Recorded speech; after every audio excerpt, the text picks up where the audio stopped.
Class 12th chemistry में unit 7 P block के तत्व का आज हमारा लास्ट टॉपिक है समूह 18 के तत्व उत्कृष्ट गैसें।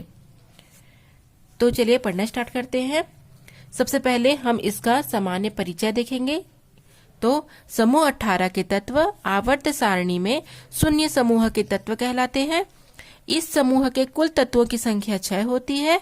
कौन कौन से तत्व होंगे? Helium, neon, organ, krypton, xenon, radon. ठीक है, टोटल 5 तत्व होंगे और इनको हम 18वें समूह के तत्व या उत्कृष्ट गैसें कहा जाता है।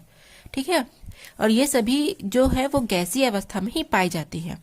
इनकी प्रकृति में उपलब्धता बहुत कम होने के कारण इन्हें दुर्लभ गैसें कहते हैं और रासायनिक रूप से ये अक्रिय या निष्क्रिय होती है। उत्कृष्ट गैसें अपनी निष्क्रियता के कारण स्वतंत्र अवस्था में पाई जाती है। इन गैसों के मुख्य स्रोत वायु, प्राकृतिक गैसें, खनिज एवं जलप्रपात है। इन समूह के तत्वों में अष्टक पूर्ण होने के कारण इनकी संयोजकता शून्य होती है, अतः इन्हें शून्य समूह का तत्व भी कहा जाता है। ठीक है, शून्य समूह जो 18 के तत्व हैं उनको हमको पी ब्लॉक के तत्व के रूप में कहा जाता है, अर्थात ये उत्कृष्ट गैसें होती हैं और अक्रिय या निष्क्रिय होती है। इनकी निष्क्रिय होने के कारण है कि इनमें अष्टक पूर्ण होते हैं, इनमें इलेक्ट्रॉन पूर्ण रूप से भरे होते हैं जिससे किसी भी प्रकार के इलेक्ट्रॉन के साझे नहीं करते हैं। इस कारण इनकी संयोजकता 0 हो जाती है और इन्हें हम शून्य समूह का सदस्य या तत्व कहते हैं। अब हम इसका इलेक्ट्रॉनिक विन्यास देखेंगे। तो इलेक्ट्रॉनिक विन्यास हो जाएगा helium, neon, organ, krypton, xenon और रेडॉन। ठीक है, हीलियम का परमाणु क्रमांक 2, परमाणु द्रव्यमान 4 और इलेक्ट्रॉनिक विन्यास 1s2। नियॉन का 10, परमाणु भार 20, 1s2 2s2 2p6। ऑर्गन का 18, परमाणु भार 40 और 1s2 2s2 2p6 3s2 3p6। Krypton का 36 परमाणु क्रमांक और परमाणु भार 84, 1s2 2s2 2p6 3s2 3p6 3d10 4s2 और 4p6। जीनॉन का 54 तो 131 तो हो जाएगा 1s2 2s2 2p6 3s2 3p6 3d10 4s2 4p6 4d10 5s2 और 5p6। और रेडॉन है अंतिम 86 होता है 222 1s2 2s2 2p6 3s2 3p6 3d10 4s2 4p6 5s2 5b10 5p10 और 6s2 और 6p6। तो इसमें इलेक्ट्रॉन आप देख सकते हैं पूरी तरीके से भरे हुए हैं। इस कारण जो अक्रिय गैस होती है या उत्कृष्ट गैस होती है इन्हें 18वें समूह में रखा गया है। ठीक है, अब हम इसके भौतिक गुण के बारे में पढ़ेंगे। तो भौतिक गुण हो जाएगा कि जो अक्रिय गैस या उत्कृष्ट गैस होती हैं वो रंगहीन, स्वादहीन, गंधहीन और विषहीन गैसें होती हैं। ये न तो स्वयं जलती है और ना ही जलने में सहायता करती हैं और ये सभी गैसें एक परमाणुक होती हैं। इनकी एक परमाणुकता का भी कारण हम आगे देखेंगे। ठीक है, उसके बाद है परमाणु की त्रिज्या। इसमें परमाणु त्रिज्या या फिर आयनिक त्रिज्या क्या होती है, किस प्रकार से इसमें व्यवस्था होती है, इसे हम देखेंगे। तो क्वेश्चन इस प्रकार से आए हैं कि उत्कृष्ट गैसों की परमाणु आकार या परमाणु त्रिज्या तुलनात्मक रूप से बड़े होते हैं, क्यों? तो इसका आंसर हो जाएगा किसी भी आवर्त में अक्रिय गैसों का जो आकार होता है वो तुलनात्मक रूप से बड़ा होता है। वैसे आवर्त में अगर हम बाएं से दाएं जाएंगे तो देखते हैं कि जो परमाणु का आकार है वो घटता है, परंतु अक्रिय गैसों में ये नहीं होता है। इनमें क्या होता है? बड़ा होता है। क्यों? क्योंकि इनके जो कक्षक है वे पूर्ण रूप से भरे होते हैं, इनमें अष्टक पूर्ण होते हैं। इस कारण ये अक्रिय स्वभाव के होते हैं और ये सामान्य अवस्था में किसी से भी क्रिया नहीं करते हैं, अणु बनाते नहीं है। इस कारण ये परमाणु का आकार जो होता है ये बड़ा होता है। ठीक है, बाकी और भी जो तत्व हैं वो अगर बाएं से दाएं जाएंगे तो उनके परमाणु क्रमांक में क्या होगा? वृद्धि के साथ उनके आकार में कमी होगी, क्योंकि कोश में वृद्धि नहीं होती है लेकिन इलेक्ट्रॉन बढ़ते जाते हैं जिससे नाभिक का आकर्षण अंतिम कोश के इलेक्ट्रॉनों के लिए और अधिक प्रभावी हो जाता है। किंतु अक्रिय गैस में क्या होता है? अक्रिय गैस में इलेक्ट्रॉन पूर्ण रूप से भरे होने के कारण ये तुलनात्मक रूप से बड़े हो जाते हैं और इनमें केवल और केवल वॉन्डर वॉल बल ही पाया जाता है, वॉन्डर वॉल त्रिज्या ही पाई जाती है। इनमें किसी भी प्रकार का त्रिज्या, जैसे हाइड्रोजन बंध हो गए, सहसंयोजी बंध बहुत वीक होते हैं, लेकिन इसमें केवल वॉन्डर वॉल बल पाए जाते हैं, सॉरी वॉन्डर वॉल त्रिज्या पाई जाती है।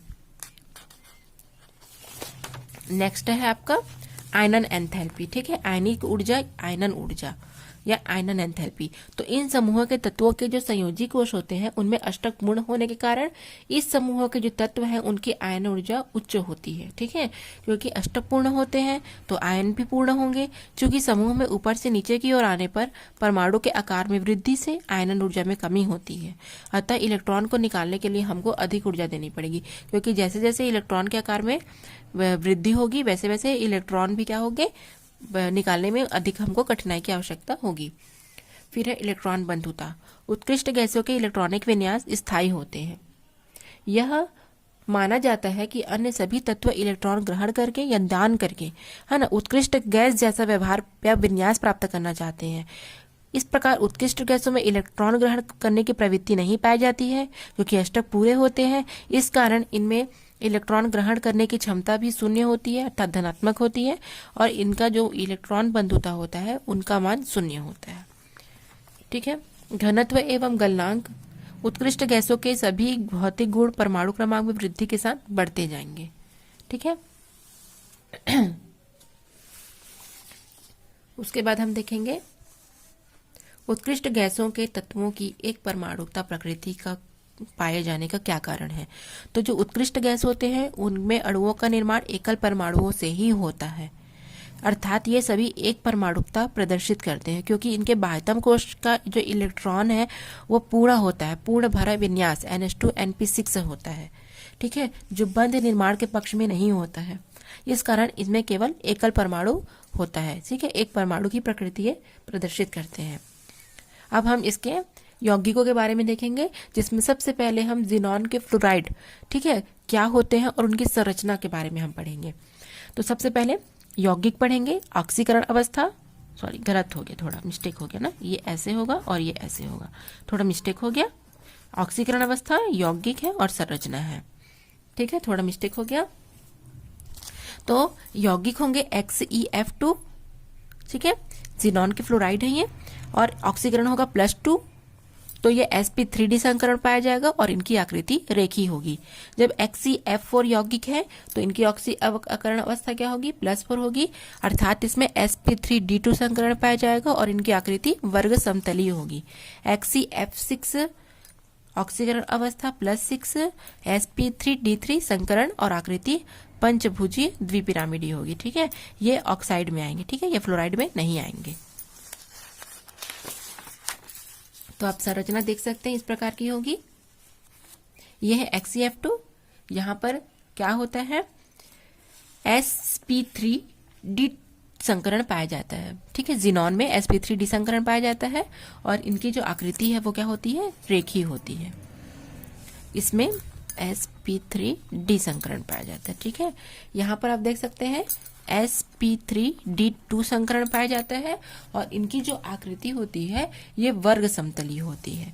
और अंतिम है sp3d3 पाया जाएगा और इनकी जो आकृति है ये पंचभुजीय द्विपिरामिडीय होगी, ठीक है, ये अंतिम आकृति जो होगी पंचभुजीय द्विपिरामिडीय होगी। क्लियर हुआ? तो ये है जिनॉन के फ्लोराइड की संरचना। अब हम जिनॉन के ऑक्साइड और ऑक्सीफ्लोराइड की संरचना देखेंगे। तो जिनॉन के फ्लोराइड और ऑक्सीफ्लोराइड क्या हो जाएंगे, या ऑक्सीफ्लोराइड है, कौन सा है, XeOF2, जिसमें sp3d संकरण पाया जाएगा। इनकी ज्यामिति त्रिकोणीय द्विपिरामिडीय होगी और ये आकृति टी आकार प्रदर्शित करेंगे, ठीक है। दूसरा फ्लोराइड है ऑक्सीफ्लोराइड XeOF4, जिसमें sp3d2 संकरण पाया जाएगा, वर्ग पिरामिडीय होगी और आकृति भी वर्ग पिरामिडीय ही होगी। फिर है ऑक्साइड, जिनॉन के ऑक्साइड XeO3, sp3 पाया जाएगा, चतुष्फलकी होगा और आकृति पिरामिडीय होगी। फिर XeO4 sp3 संकरण होगा, चतुष्फलकी होगा, आकृति भी चतुष्फलकी होगी। तो ये आपका संरचना हो जाएगा। XCO3 ऑक्साइड है और XCO4 ये भी ऑक्साइड है, ठीक है। तो यहाँ पर देख रहे हो 3 ऑक्सीजन, यहाँ पर आपका 4 ऑक्सीजन, एक यहाँ पर लोन पेयर है, ठीक है, एक आकी इलेक्ट्रॉनिक में है। यहाँ पर ऑक्सी फ्लोराइड है XCOF2 और यहाँ पर XCOF4, ठीक है। F2 है तो 2 है, 4 है तो 4। तो यहाँ पर चतुष्फल की आकृति हो गई, सॉरी वर्ग पिरामिडीय आकृति हो गई, यहाँ पर इसकी आकृति टी आकार की हो गई। तो ये हो जाएंगे आपके जिनॉन के ऑक्सीफ्लोराइड और ऑक्साइड की संरचना। फिर आज का हमारा अंतिम है उत्कृष्ट गैसों या अक्रिय गैसों के उपयोग, कि इनके क्या क्या उपयोग होते हैं, ठीक है। ये भी इंपॉर्टेंट क्वेश्चन है, एग्जाम में पूछे जाते हैं। तो हीलियम, सबसे पहले हीलियम का उपयोग देखेंगे। तो वायुयान तथा गुब्बारों में पहले H2 गैस भरी जाती थी, किंतु अज्वलनशील तथा हल्की होने के कारण हाइड्रोजन के स्थान पर हीलियम का उपयोग किया जाता है, ठीक है। हाइड्रोजन एक ज्वलनशील गैस है, तो उसके स्थान पर हम हीलियम का उपयोग करते हैं, क्योंकि यह हल्की होती है और अज्वलनशील गैस होती है। दमा के रोगियों को हीलियम और ऑक्सीजन का ही मिश्रण दिया जाता है। उसके अलावा ये कम ताप पर उत्पन्न करने में, गैस तापमापी बनाने में इसका उपयोग हम कर सकते हैं, ठीक है। और सबसे इंपॉर्टेंट, समुद्री जो गोताखोर होते हैं वो श्वसन के लिए ऑक्सीजन के साथ, ठीक है, हीलियम का उपयोग करते हैं। फिर है नियॉन, लैंप और वनस्पति उद्यान में, टीवी, रेडियोग्राफ ध्वनि, चलचित्र, प्लग टेस्टरों में इसका उपयोग होता है। नियॉन नलिका का विज्ञापन में उपयोग किया जाता है। हवाई जहाज के संकेतक के रूप में नियॉन बल्ब का उपयोग होता है। क्यों? क्योंकि नियॉन प्रकाश बहुत दूर तक दिखता है और कोहरे पर भी उसका प्रभाव नहीं पड़ता है, इसलिए वायुयान में इसका उपयोग हम करते हैं। फिर आर्गन का, विद्युत बल्ब में भरने में, वेल्डिंग में, अक्रिय वातावरण के निर्माण करने में, एल्यूमिनियम और स्टेनलेस स्टील की वेल्डिंग में अक्रिय वातावरण के निर्माण के लिए भी इसका उपयोग करते हैं। विभिन्न रंगों के प्रकाश विज्ञापन में नियॉन और आर्गन का मिश्रण प्रयोग किया जाता है। फिर है क्रिप्टॉन और जेनॉन में, जेनॉन लैंप प्रकाश स्रोत में और क्रिप्टॉन ताप दीप्ति, प्रतिदीप्ति और विसर्जन लैंप में उपयोग किया जाता है। उसके अलावा जेनॉन के जो फ्लोराइड है वो एरोमेटिक यौगिकों के फ्लोरोनिक कारक के रूप में उपयोग किया जाता है, और जो क्रिप्टॉन है उसका भी हम नाभिकीय कणों की पहचान के रूप में कर सकते हैं। रेडॉन का उपयोग कैंसर के इलाज में और रेडियोधर्मी शोध के रूप में करते हैं, ठीक है। रेडॉन का उपयोग कैंसर के इलाज में और रेडियोधर्मी शोध के रूप में करते हैं। तो इस प्रकार से इतने सारा उपयोग है उत्कृष्ट गैसों के। तो उत्कृष्ट गैस क्या है? 5 तत्व है, helium, neon, argon, krypton, xenon और रेडॉन। सबका इलेक्ट्रॉनिक विन्यास, सबके भौतिक गुण, सबकी संरचनाएं और उपयोग आज के आप इस वीडियो में देख सकते हैं। तो इसमें का सारा इम्पोर्टेंट टॉपिक है। Thanks for watching.